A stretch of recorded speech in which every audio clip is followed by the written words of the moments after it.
this video, you're going to learn how I helped start a $1 million revenue business in video production, and it all fell apart. And this is a reflection episode that I'm just being brutally honest on, and I hope that it can help.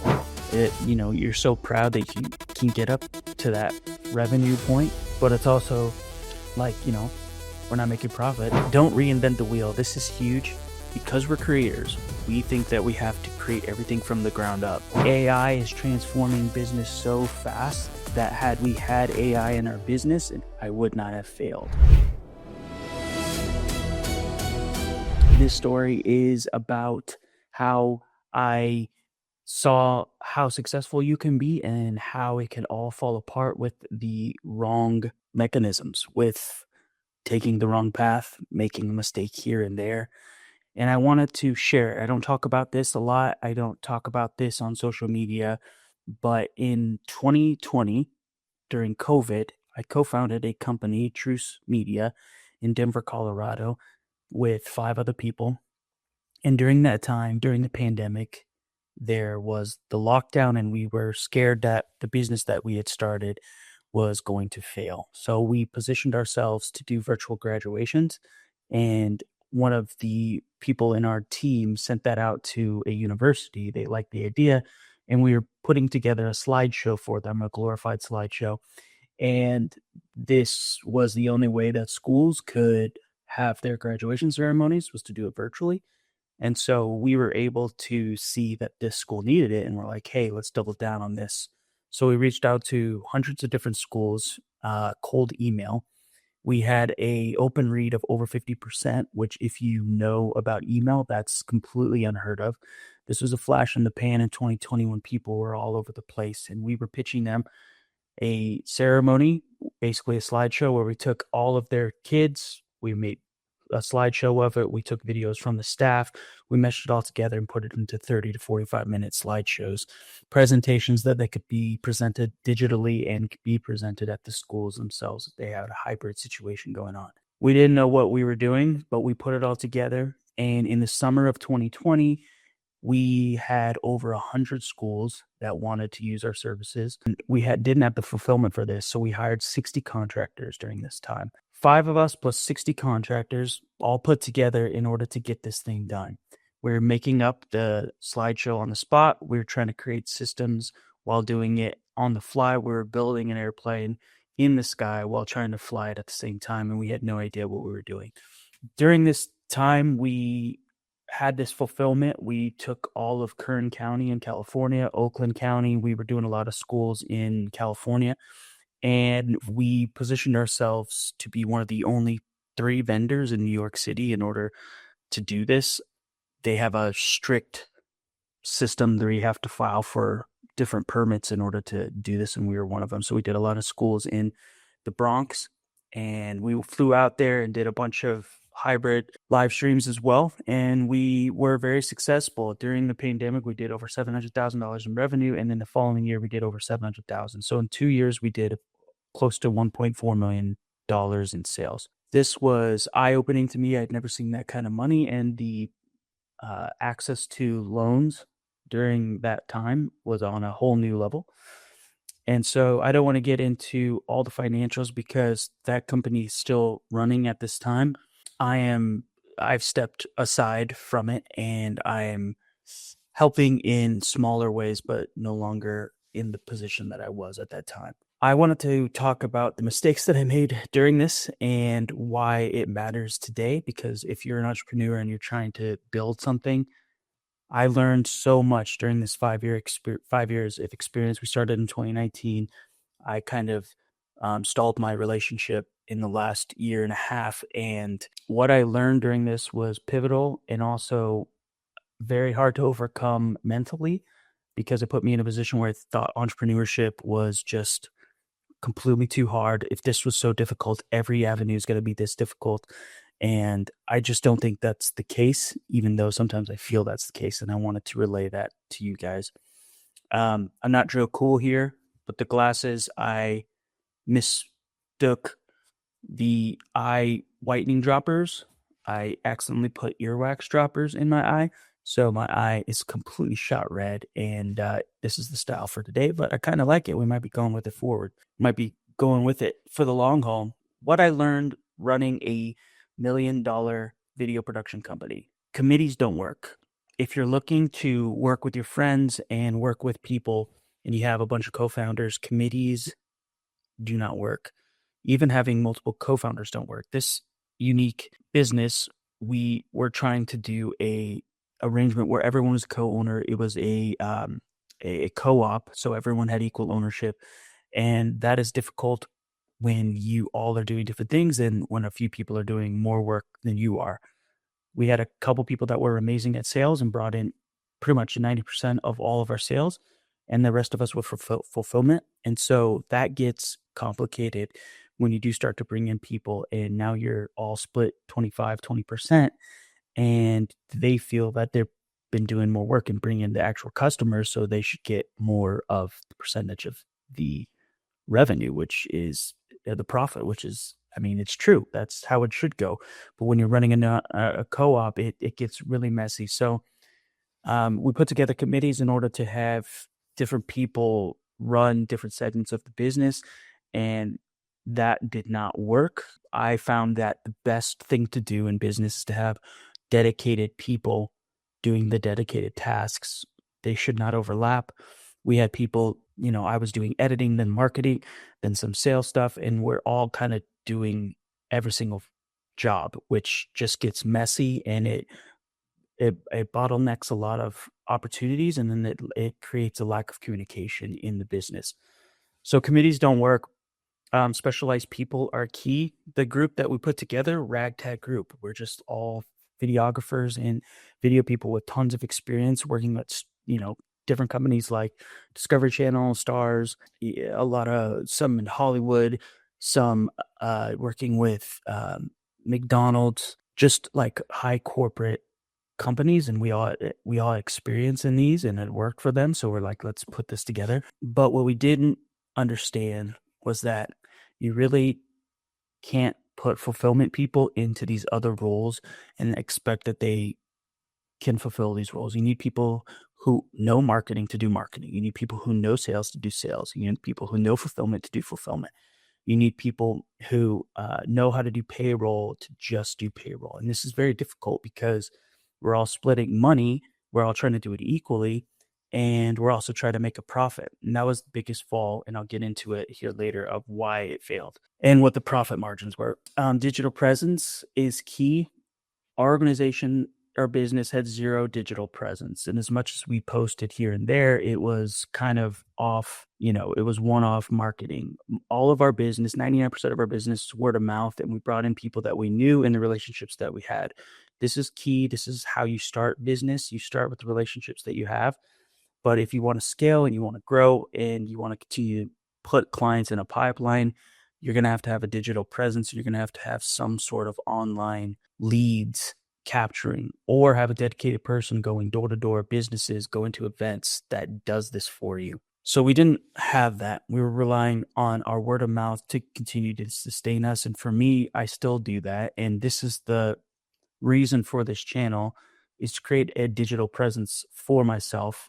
I'm learning that this is what you need. And if you're watching this and you want to get into business, or you want to learn more of how communication is a huge aspect of getting to the next step in your life, then I suggest you start a YouTube channel like this. I suggest that you start a digital presence and you bring people to you. And it's not going to happen overnight. My channel is small. We're not happening overnight, but I see the value in this. And I hope that anyone who watches this will continue to see the growth, my growth in being able to communicate. I'm a terrible communicator. I've spent the last 14 years in fulfillment, doing production, creating video, making commercials, editing, learning the back end, putting together podcasts, putting together live streams. I know the tech like the back of my hand. When it comes to communication, I'm not good at this. I tell jokes, I make people laugh, and when it comes to business, I think everything is funny. So it's very difficult to have an authoritative presence when I'm more of a laid back kind of person who just likes to go to the bar, watch my Broncos go to the AFC Championship, and kick back and tell jokes with the boys. That is my weakness, and that's what I'm trying to overcome. And I hope that you see that growth as we progress on this channel. But having a digital presence and having people who specialize is key. Digital leads, again, having some sort of system on continual outreach on Facebook, continual meta ads, continual Reddit ads, continual LinkedIn presence, talking to people, communicating with people, and even just going to all the events, having a calendar full of the events, whether it's vendors that are in your niche or going to networking events with people that you can do business with. That is like, I'd say 50%, if not more, of the game and what I'm going to continually be doing in this new endeavor. Having a pipeline always is key. We always just had one client and then everyone jumped on that one client and we worked on it together. And then you put all your efforts there. And then once it's done, you have nothing in the pipeline because everyone's been focused on this one thing. So splitting your team to task on one thing while you continue to work on leads or have like virtual assistants continue to run that is key.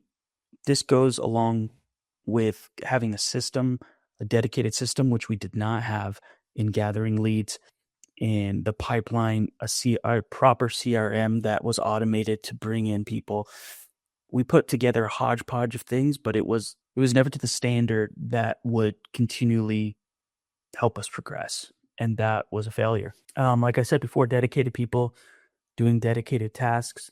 That was always difficult because we're a small group, but also we're working with bigger clients, and that's very demanding. And we've overpromised them on a lot of things because our contracts are hundreds of thousands of dollars. And so there's this guilt and this obligation that you have to give. Everyone has to work on it. It has to be perfect. It has to be amazing. And yes, the product you give should be amazing, but it also should also be put together in a way that you don't need everybody. Like, don't overpromise. And if you are going to overpromise, double your price. And that's a failure that I understood, that I've realized is we gave so much to clients just to get clients. And in that, I found that we just created a job for ourselves. We just created a high stress, intense job for ourselves, and we didn't offload it to other people. And delegating is the next thing that I learned. Proper delegation is the only way to scale. It's the only way to do business without wanting to pull your hair out. It's the only way to scale. You can't micromanage. You got to have the right people that you can trust to do the job, and you can't put your hands in the pot. You just have to trust that it's going to get done, and then you continue to do your job. So I learned that don't say yes to everything. There are many times where we're saying yes to small projects or projects that none of us wanted to do, but we had to bring in money, and you're at this point where you're just like, we have to say yes to it because we have to make payroll and we have to pay these bills. I mean, at one point our overhead was over $10,000 a month in overhead, and it's very difficult and challenging. But had we had these other systems in place, automated leads, dedicated people for leads, specialized people doing specific things, I don't believe we would have had to been in this position where we had to say yes to every single thing. And this is a reflection episode that I'm just being brutally honest on, and I hope that it can help anybody who's starting a business. And there might be things that I'm missing or got wrong if you asked my other co-founders, but this is my experience in this. Don't reinvent the wheel. This is huge. Because we're creators, we think that we have to create everything from the ground up. We think that we cannot steal anything. We think that stealing other people's stuff is wrong. And in business, stealing is the name of the game. Unfortunately, that's just the way it is. Don't reinvent the software. Don't reinvent portals where you create digital assets for your clients. Don't reinvent distribution funnels. Don't reinvent the wheel. There's tons of software that's out there now and that has AI implementation now that you can just take those, see what your competitors are doing, steal what they're doing, and make it your own. If they're using this CRM, steal it. If they're using these platforms to distribute, steal them. If they're using this software for invoicing and putting together their bookkeeping software, steal it. If they're using this portal to give clients their assets, steal it. And this goes into understanding the work environment and the softwares and doing your research on the business that you're in. There's plenty of great software that we didn't use, like Notion, for instance. Notion is an amazing portal for all clients. It has everything built out there. And instead of doing that, we're using Google Sheets. We're using a ton of different free softwares and meshing it all together, hodgepodge Frankenstein, and creating our own back-end system that is messy and unorganized because we don't know any better and we haven't done our research, and we've just created something because we're creative. And it makes us feel like we're doing work, and it makes us feel like I don't know if there's ego involved in that. I'm not sure, but it just is, it's unnecessary, and it really puts you back in business. That goes into market research, understanding your client, understanding what you're doing, understanding the software that you're going to need to do it. If you don't know, go find people that are doing what you're doing, ask them questions, see if you can just like jump in their business and talk to them about what they're doing. And I struggle with this. Like, I'm a lone wolf. I like doing things by myself, and going out and talking to people about business and the inner workings of their stuff.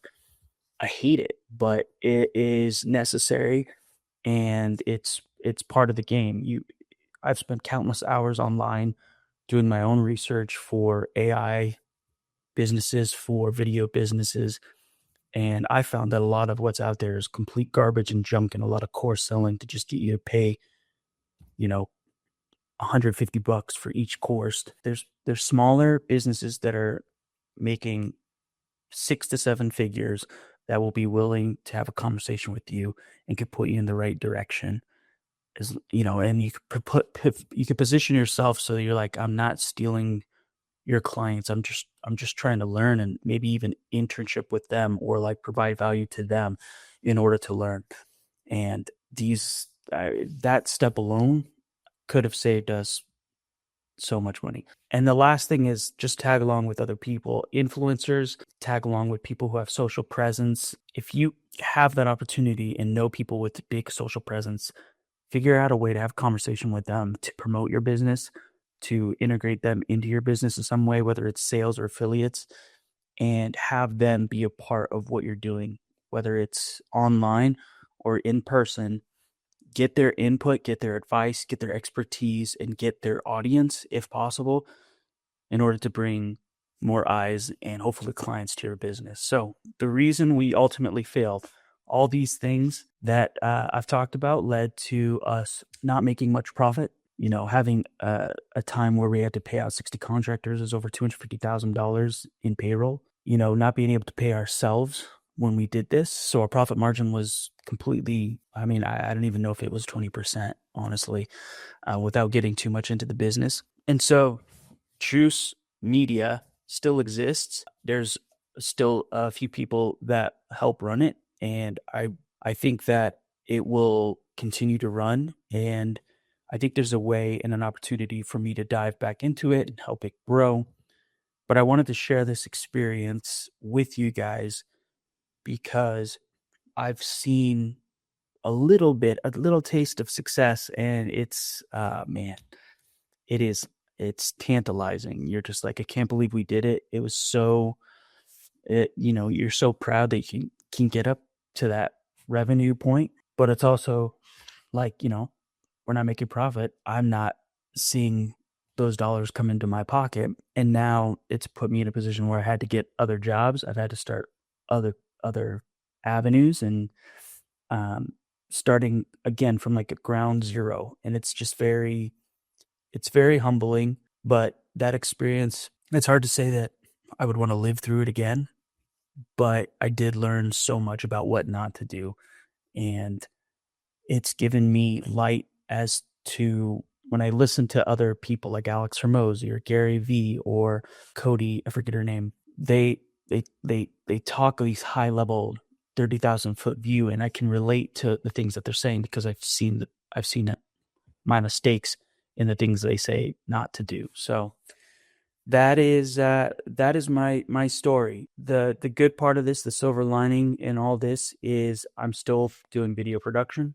I've integrated AI into my learning skill set, and I'm offering AI tools, softwares, integrations to clients now. So if you feel at all interested or compelled by this story, don't forget to subscribe and know that I am on this journey with you. And entrepreneurship is extremely difficult. It doesn't need to be as difficult as I've made it in the past. There's a lot of things to learn. And if you're a business who struggles with the leads, who struggles with committees, who struggles with reinventing the wheel, I hope that you could take these notes and take them to heart, go to your business, reevaluate everything, and switch it all up. And if you need video production work, if you need a social media manager, if you need a YouTube manager, and if you need AI integrations in your business, including voice bots, chat bots, lead automation, and other ways to save you money and make you money, there's a link in the bottom to have a conversation with me. I'm helping small businesses, and I'm trying to bring value to the people who are watching this channel. It's going to be a mix of a lot of different things on this channel, but hopefully a lot more stories like this showcasing what the heck I did wrong, man, because I've done so many things wrong. And I mean, I put the wrong substance in my eye this morning. That's how smart I am. That's everything I got today. I hope you guys enjoyed it. Let me know in the comments, and I will talk to you on the next episode.